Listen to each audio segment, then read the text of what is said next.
శ్రీ సాయి సచ్చరితనే నమః.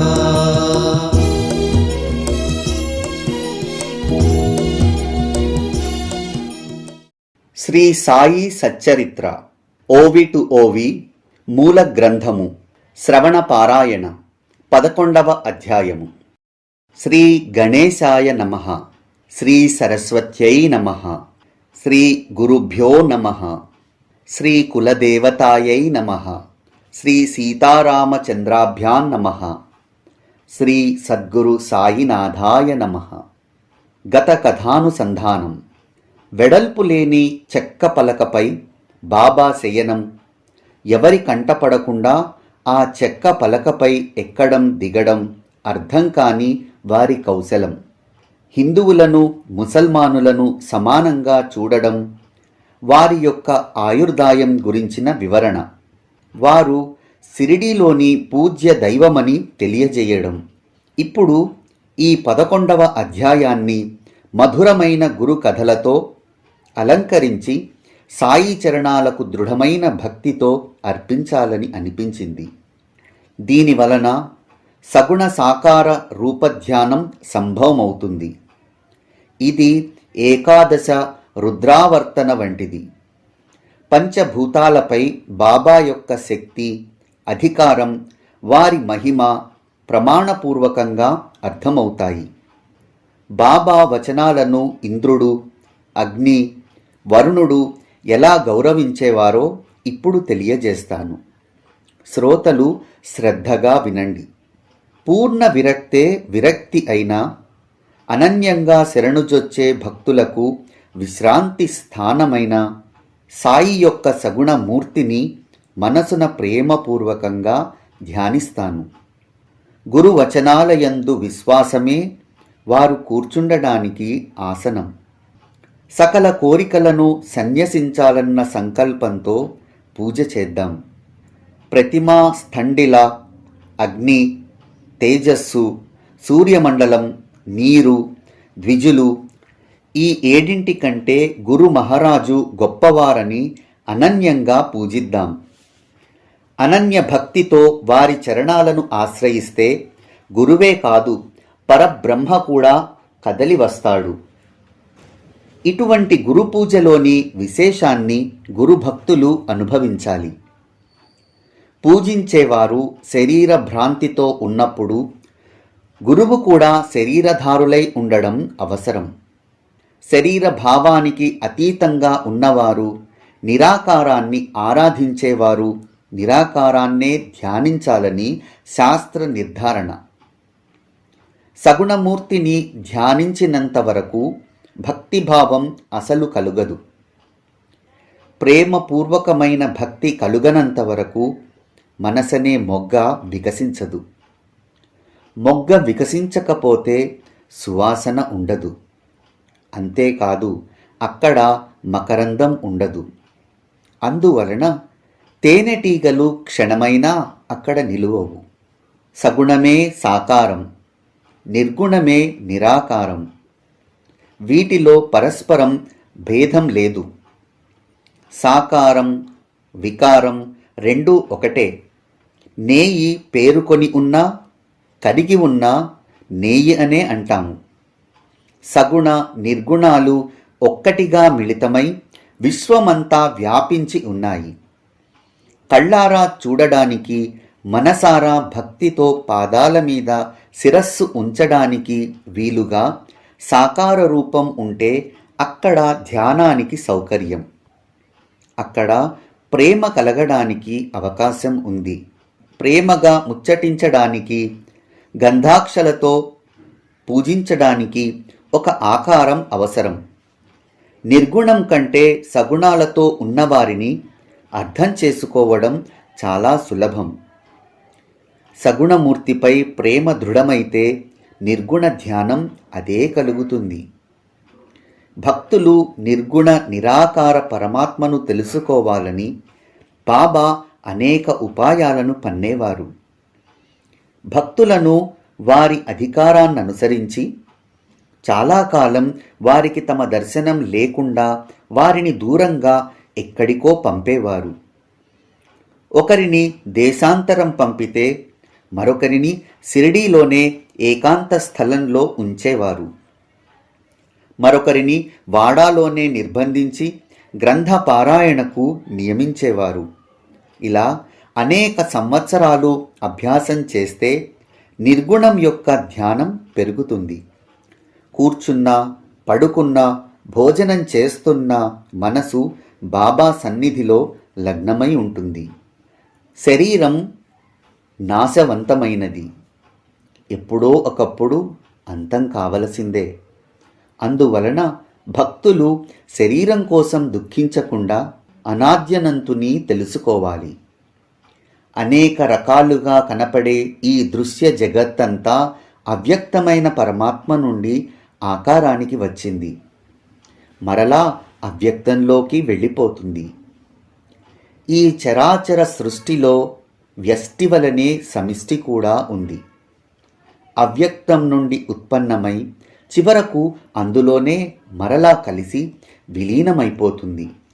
అందువలన మరణమన్నది ఎవరికీ సంభవించదు. ఇక మరి బాబాకు మరణమెక్కడిది? వారికి మరణమే లేదు. వారు నిత్య శుద్ధ బుద్ధ నిరంజనులు. వారిని భగవద్భక్తులని కొందరు, మహాభాగవతులని మరికొందరు అంటారు.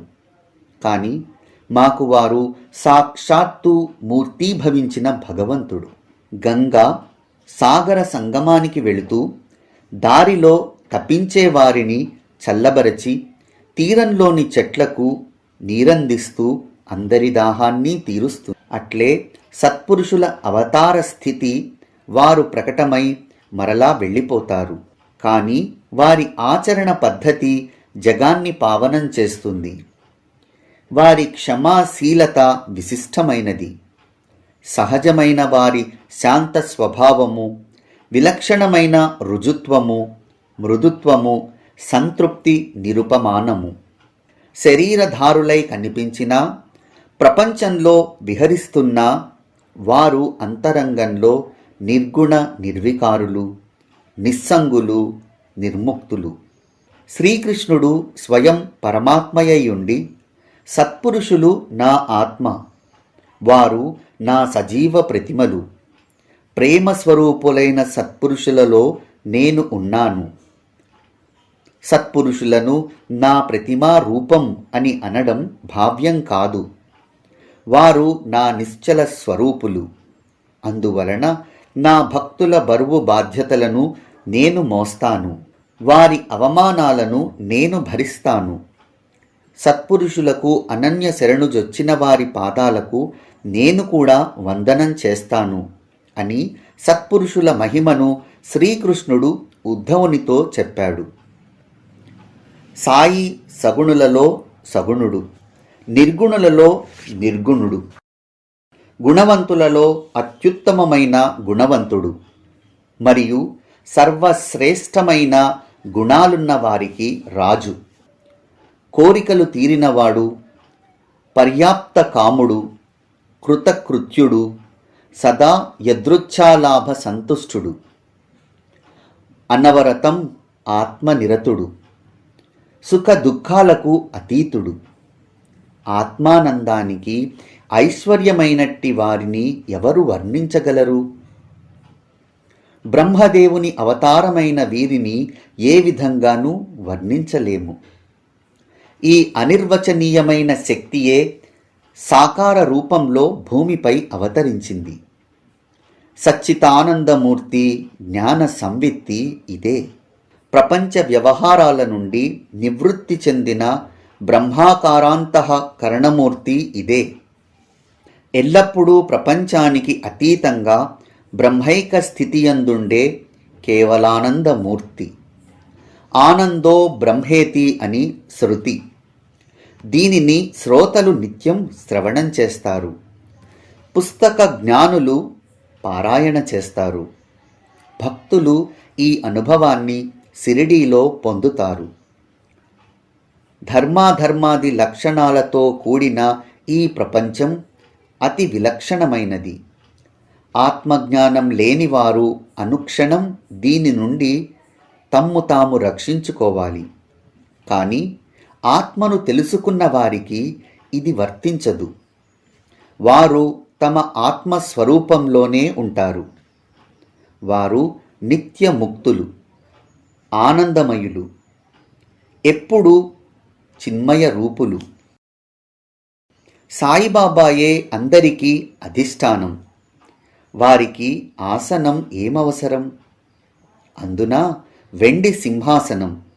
కానీ బాబా భక్తుల ముచ్చటను తీరుస్తారు. ఏనాటిదో ఒక పాత గోనె ముక్కపై భావికులైన భక్తులు చక్కటి గద్దెను వేసేవారు.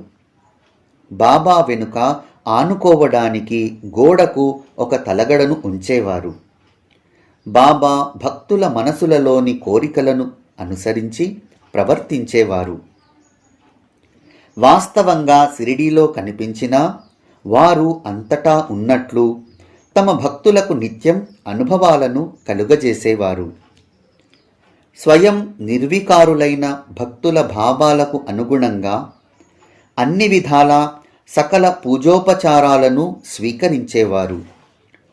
ఒకరు వింజామర, మరొకరు వీవన వారికి వీచేవారు.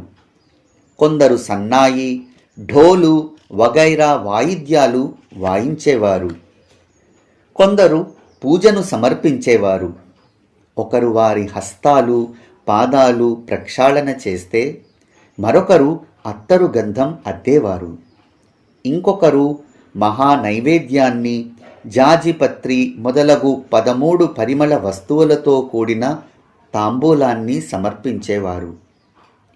ఒకరు బొటన వ్రేలితో శివలింగానికి పెట్టేలా అడ్డబొట్టు పెట్టేవారు.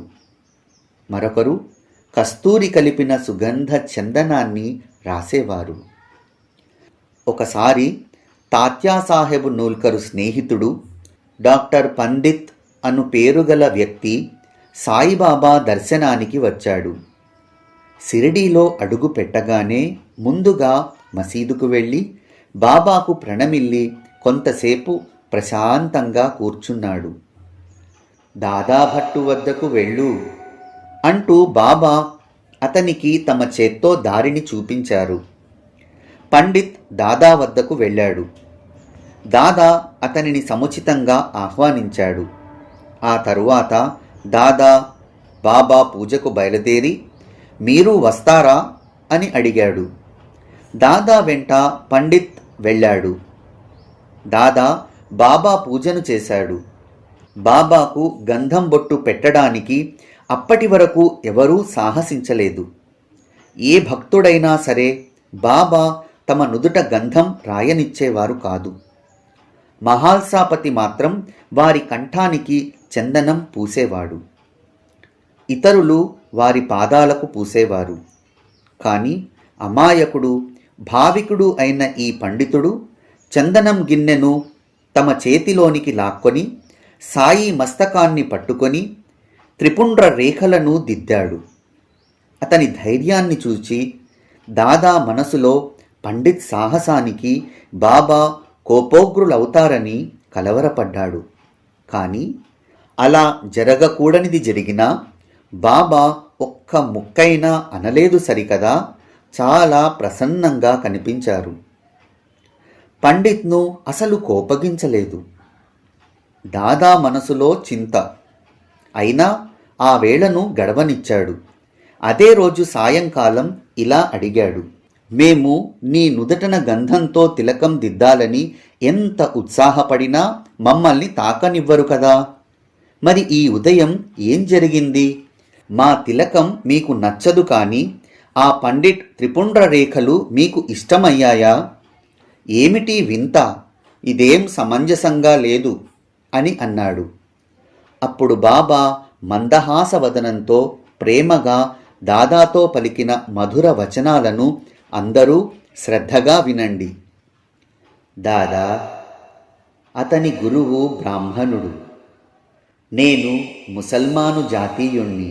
అయినా అతడు నన్ను తన గురువు వలనే భావించి పూజ చేశాడు. నేను చాలా పవిత్ర బ్రాహ్మణుడను.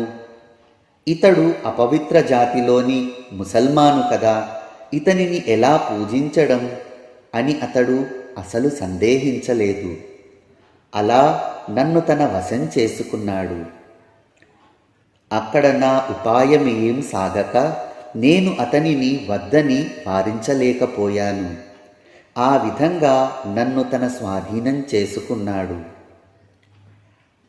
ఇలాంటి సమాధానాన్ని విని దాదాకు అది కేవలం వినోదంగా అనిపించింది. కానీ దానిలోని ఇంగితాన్ని తరువాత తెలుసుకున్నాడు. బాబా యొక్క అర్థం కాని పద్ధతి దాదా మనసులో బాగా నాటుకుంది. పండిత్తో ముచ్చటించాక విషయం విశదమైంది. ధోపేశ్వర్లో రఘునాథ్ అన్న సిద్ధుడు కాకా పురాణిక్ అన్న పేరుతో ప్రసిద్ధి చెందాడు. శిష్యత్వ రుణానుబంధం కారణంగా పండిత్ వారి పాదాలయందు భక్తి కలిగి ఉన్నాడు. అతడు బాబాను తన గురువైన కాకాగా భావించాడు. అతనికి అట్లే అనుభవమైంది. మనసులో ఉండే భావాన్ని బట్టి భక్తి ప్రభావం కూడా ఉంటుంది. అలా బాబా తమ మనసుకు నచ్చినప్పుడే సర్వోపచారాలు చేయించుకునేవారు, లేదా పూజా పళ్ళెములను త్రోసిపుచ్చి నరసింహ రూపాన్ని ప్రదర్శించేవారు. ఈ రూపాన్ని ప్రకటించినప్పుడు వారి వద్ద నిలబడే ధైర్యం ఎవరికి ఉంది? వారు మరలా శాంతించే వరకు అంతా ప్రాణభయంతో పరిగెత్తేవారు. బాబా ఒకప్పుడు అకస్మాత్తుగా కోపంతో భక్తులపై నిప్పులు చెరిగేవారు. మరొకప్పుడు మైనం కంటే మెత్తగా శాంతి క్షమలు మూర్తీభవించినట్లు ఉండేవారు. ఒకప్పుడు కాలాగ్ని రూపంగా భాసించి భక్తులను ఖడ్గదారపై నడిపించేవారు. మరొకప్పుడు వెన్న కంటే సున్నితంగా ఆనందవృత్తిలో విలసిల్లుతున్నట్లు ఉండేవారు. కళ్ళు ఎర్రగా చేసి కోపంతో అటు ఇటు ఊగిపోతున్నా వారి కడుపులో కన్నతల్లికి బిడ్డలపై ఉండే కారుణ్య ఝరి ఉండేది. క్షణంలో వారి కోపం తగ్గిపోగానే భక్తులను పిలిచి, నేనెవరినైనా కోపించినట్లు నాకు తెలియదు. తల్లి బిడ్డలను తన్ని తరిమివేస్తే, సముద్రం నదులను వెనుకకు మరలిస్తే నేను మిమ్ములను తరిమివేస్తాను. అప్పుడు అహితం చేస్తాను. నేను నా భక్తులకు అంకితుణ్ణి. నేను భక్తుల వద్దనే ఉంటాను. నేనెల్లప్పుడూ ప్రేమ కోసం తపిస్తూ భక్తుల పిలుపుకు బదులు పలుకుతాను అని అనేవారు. ఈ కథాభాగాన్ని రాస్తుంటే పైన చెప్పిన దానికి సంబంధించిన మరొక కథ సహజంగా గుర్తుకు వచ్చింది. ఉదాహరణంగా చెబుతాను, శ్రోతలు శ్రద్ధగా వినండి. కళ్యాణ్ నివాసి అయిన సిద్దిక్ పాల్కే అను పేరుగల ఒక ముసల్మాను మక్కా మదీనా యాత్రలు చేసి షిరిడీకి వచ్చాడు. వృద్ధుడైన ఆ హాజీ ఉత్తరాభిముఖంగా ఉన్న చావడిలో దిగాడు.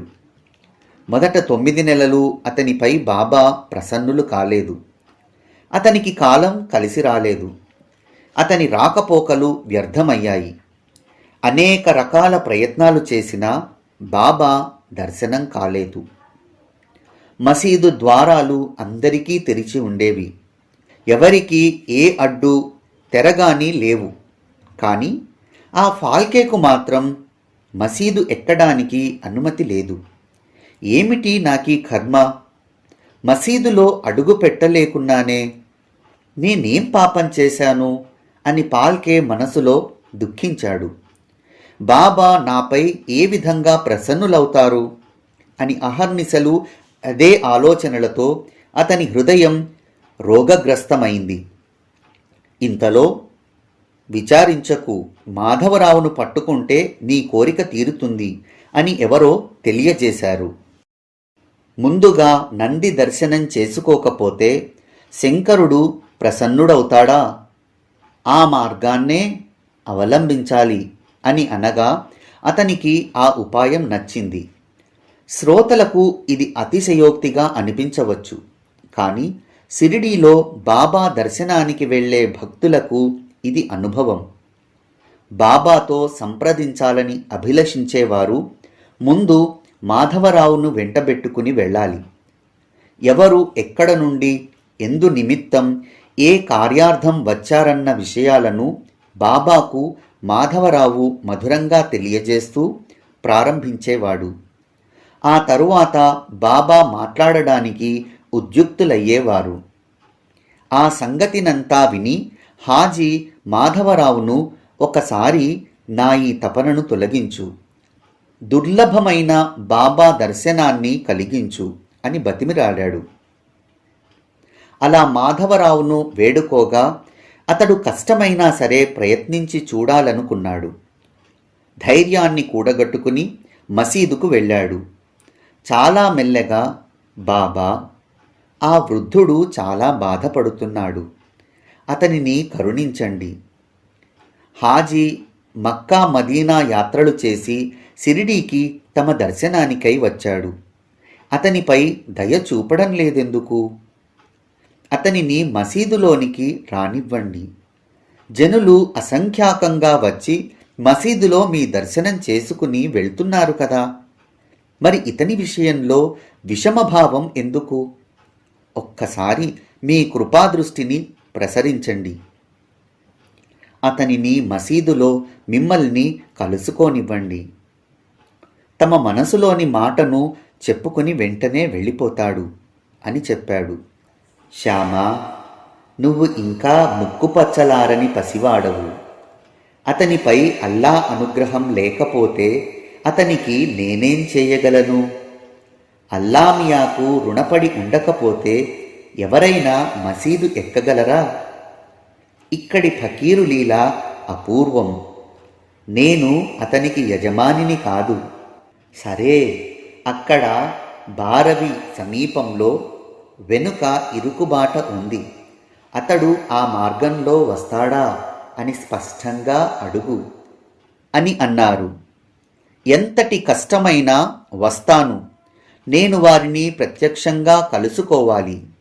నన్ను వారి చరణాల వద్ద కూర్చోనివ్వాలి అని పాల్కే చెప్పాడు. శ్యామా ద్వారా అతని సమాధానాన్ని విని బాబా, 4 వాయిదాలలో నాకు 40,000 రూపాయలను ఇస్తాడా అని అడుగు అన్నారు. మాధవరావు మాటలు విని హాజీ, ఈ మాట అడగాల? వేలు ఏమిటి, అడగాలే కాని 40 లక్షలన్నా ఇస్తాను అని చెప్పాడు. అది విని బాబా, ఈరోజు మా మసీదులో మేకను కోయాలని ఉంది. మరి నీకు మాంసం కావాలా, లేక ఎముక మాంసం కావాలా, లేక వృషణాలపై కోరిక అని ముసలివాణ్ణి నిశ్చయంగా ఏది కావాలో వెళ్ళి అడుగు అని చెప్పారు. బాబా అన్న మాటలన్నీ మాధవరావు హాజీతో చెప్పాడు. హాజీ, నాకివేవీ వద్దు. వారికి ఇవ్వాలని ఉంటే నా కోరిక ఒక్కటే, కొలంబాలోని ఒక ముక్క లభిస్తే చాలు, కృతకృత్యుణ్ణి అని చెప్పాడు. హాజీ చెప్పిన మాటను మాధవరావు తిరిగి వచ్చి బాబాకు మనవి చేశాడు. వెంటనే బాబా ఉగ్రులయ్యారు. మట్టి పాత్రను, నీళ్ల కుండను స్వయంగా పైకి ఎత్తి ద్వారంపై విసిరివేశారు. తమ చేతిని కరకరా కొరుకుతూ హాజీ వద్దకు వచ్చారు. తమ కఫనీని 2 చేతులా పట్టుకుని హాజీ ఎదుట కఫనీని పైకి లేవనెత్తి, నీ మనసులో ఏమనుకుంటున్నావు? నా ముందా నీ ప్రతాపం? ముసలివానిలా బడాయి చూపిస్తున్నావు? ఇలాగేనా ఖురాను పఠించడం?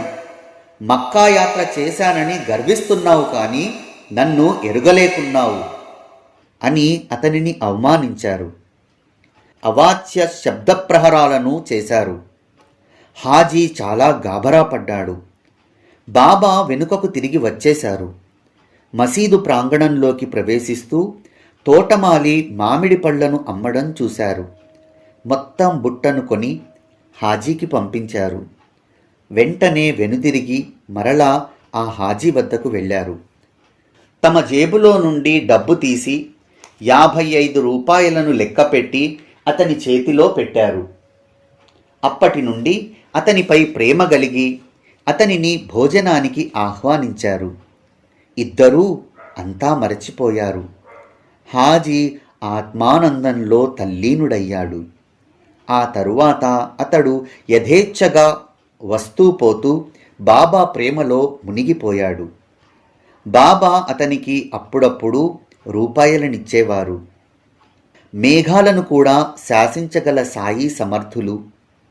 ఒకసారి ఇంద్రుని ప్రార్థించడం చూసి ఆశ్చర్యం కలిగింది. అతి భయంకరమైన సమయం. ఆకాశమంతా చీకటి క్రమ్ముకుపోయింది. జంఝామారుతం వీస్తుంటే పశువులకు పక్షులకు భీతి వాటిల్లింది. సూర్యుడు అస్తమించి సాయంకాలం అయింది. అకస్మాత్తుగా సుడిగాలి వీచి అది ప్రబలమై భయంకరమైన సంచలనం చెలరేగింది. మేఘాల ఉరుములు, విద్యుల్లతల మెరుపులు, గాలి యొక్క భయంకర శబ్దం, పెద్ద వర్షం, ముసలధారలతో మేఘాల వర్షం, టపటపమని వడగళ్ల చప్పుడు. గ్రామస్తులు భయపడిపోయారు. దూడలు, పశువులు అరవసాగాయి. బికారులు, భిక్షగాళ్ళు మసీదు చూరు కింద తలదాచుకోవడానికి వచ్చారు. పశువులు, దూడలు కూడా మసీదులో ఒక దగ్గర చేరాయి. మసీదు క్రిక్కిరిసింది. నలువైపులా నీరే. గడ్డి కొట్టుకొని పోయింది. కళ్ళాలలోని పంటంతా తడిసిపోయింది. జనం ఆందోళన పడ్డారు. గ్రామస్థులంతా గాబరా పడిపోయి మసీదులోని సభామండపంలోకి వచ్చి నిండిపోయారు. కొందరు మసీదు చూరు కింద ఉండి బాబాతో మొరపెట్టుకున్నారు. జోగులాంబ, జాకాలమ్మ, మరిడమ్మ, శని, శంకరుడు, అంబాబాయి, మారుతి, ఖండోబా, మహల్సమ్మ వగైరా దేవతలు సిరిడీలో ఎన్నో చోట్ల ఉన్నారు. కానీ కష్ట పరిస్థితుల్లో ఉన్న గ్రామస్తులకు ఏ ఒక్కరూ అక్కరకు రాలేదు. మాట్లాడుతూ, నడుస్తూ, పరుగెత్తుతూ వారి కష్టాలలో ఆదుకునేది ఒక్క సాయియే. వారికి ఏ కోడో లేక మేకో అవసరం లేదు. ఒకటో రెండో రూపాయలు అవసరం లేదు. వారు కేవలం భక్తినే ఆశిస్తూ కష్టాలను తుడిచివేస్తారు. ఆ భీభత్సానికి ప్రజలు భీతి చెందడం గమనించిన సాయి మహారాజు అమితంగా కరిగిపోయారు. తమ ఆసనం నుండి లేచి ముందుకు వచ్చి మసీదు అంచున నిలుచున్నారు. మేఘాల ఉరుములతో ఆకాశం దద్దరిల్లిపోతుంది. ఉరుములు ఉరిమి మెరుపులు మెరుస్తున్నాయి. సాయి మహారాజు అక్కడ నిలిచి గట్టిగా ఉచ్చస్వరంతో కేకలు వేశారు. భగవంతునికి తమపై కంటే తమ భక్తులపైన, సాధు సత్పురుషులపైన ప్రేమ. అందువలన దేవుడు వారు చెప్పినట్లు చేస్తారు. భక్తుల కోసమే అవతరిస్తారు. భక్తుల మొరవిని వానిని రక్షించవలసిందే. భక్తుల భావాన్ని గుర్తుంచుకొని తను ఇచ్చిన మాటను నిలబెట్టుకుంటాడు. బాబా యొక్క కేకలపైని కేకల శబ్దం విచిత్రంగా మసీదు కదిలిపోతుందా అన్నట్లుగా అందరి చెవులు దిబ్బెళ్ళు పడిపోయాయి. ఆ పెద్ద శబ్దం పర్వతాలలో ప్రతిధ్వని వలె మసీదులో, మందిరాలలో ప్రతిధ్వనించింది. మేఘ గర్జనలు, వర్షధారలు ఆగిపోయినాయి. బాబా యొక్క పెద్ద పెద్ద కేకలతో సభామండపమంతా అదిరిపోయింది. భక్త మండలి భీతితో గాబరా పడ్డారు. తమ తమ స్థలాలలో ఊరికే ఉండిపోయారు. నిజంగా బాబాలీల వర్ణించతరం కాదు. వర్షం ఆగింది. వెంటనే గాలి కూడా తగ్గింది. మబ్బులు చెదరిపోయాయి. తుఫాను మెల్లగా మందగించింది. నక్షత్రాలు కనిపించసాగాయి. అంధకారం తొలగిపోయింది. ఆ తరువాత వర్షం, తుఫాను గాలి పూర్తిగా తగ్గిపోయాయి. ఆకాశంలో చంద్రుడు కనిపించాడు. అందరికీ ఆనందం కలిగింది. ఇంద్రునికి దయ కలిగిందనిపించింది. సత్పురుషుల వాక్కును నిలబెట్టాలి కదా మరి. వాతావరణం శాంతించగానే మేఘాలు 12 దిశలుగా వెళ్ళిపోయినాయి. వర్షం తగ్గింది. గాలి మందమందంగా వీచింది. ఉరుములు పూర్తిగా ఆగిపోయాయి. పశువులకు పక్షులకు ధైర్యం వచ్చింది. దూడలు పశువులు ఇళ్ల చూరుల క్రింది నుండి బయటకు వచ్చి నిర్భయంగా తిరగసాగాయి. పక్షులు కూడా ఆకాశానికి ఎగిరిపోయాయి. భయంకర పరిస్థితి నుండి రక్షించిన బాబా యొక్క ఉపకారాన్ని గ్రహించి జనులంతా తమ ఇళ్లకు వెళ్ళిపోయారు. పశువులు కూడా ధైర్యంగా వెళ్ళిపోయాయి. ఈ విధంగా మూర్తీభవించిన కరుణ రసమే సాయి.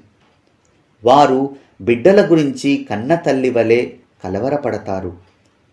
భక్తులయందు వారికి ఉన్న అత్యంత ప్రేమను నేనెంతని గానం చేయగలను? సాయిబాబాకు అగ్నిపై కూడా ఇటువంటి ప్రభావమే ఉంది. ఈ విషయంలో శ్రోతలు ఒక సంక్షిప్త కథను శ్రద్ధగా వింటే బాబా యొక్క అపూర్వ శక్తి అర్థమవుతుంది. ఒకసారి మధ్యాహ్న సమయంలో ధునిలో అగ్ని బాగా అంటుకుంది. ఆ అగ్ని జ్వాలలు కల్లోలంగా పైకి లేస్తుంటే ఆ సమయంలో ఎవరు ఉండగలరు? ప్రచండంగా మండుతున్న అగ్నిజ్వాలా శిఖలు మసీదు పైకప్పును తాకుతున్నాయి. ఆ క్షణం మసీదు మండి బూడిదైతుందేమో అని అనిపించింది. జనమంతా చింతిస్తుంటే బాబా మాత్రం ప్రశాంతంగా ఉన్నారు. ఏమిటి ఈ బాబా వైఖరి అని జనమంతా ముక్కు మీద వేలు వేసుకున్నారు. నీళ్లు పట్టుకొని రండి అని ఒకరంటే పోసేవారెవరని మరొకరన్నారు. అలా పోస్తే బాబా సకటాతో కొడతారేమో. అమ్మో, అక్కడికి ఎవరు వెళ్ళగలరు? అందరికీ అధైర్యమే. బాబాను అడిగే ధైర్యం ఎవరికీ లేదు. అప్పుడు బాబా చిరాకుగా సకటాపై చెయ్యి వేశారు.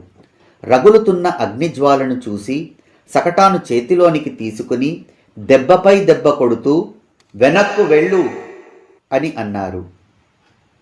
ధునికి ఒక మూర దూరంలో ఉన్న స్తంభంపై సకటాతో కొడుతూ జ్వాలల వైపు చూస్తూ శాంతించు శాంతించు అని అన్నారు. ఒక్కొక్క దెబ్బకు జ్వాలలు తగ్గి ధుని శాంతించింది. అలా అందరి భయం పారిపోయింది. సత్పురుషులలో శ్రేష్ఠులైన ఈ సాయి పరమేశ్వరుని మరో అవతారం. వారి చరణాలపై శిరస్సు నుంచితే వారు తమ కృపాహస్తాన్ని ఉంచుతారు. స్వస్థ చిత్తులైన భక్తి శ్రద్ధలతో నిత్యం ఈ అధ్యాయాన్ని పారాయణ చేస్తే ఆపదల నుండి విముక్తులవుతారు.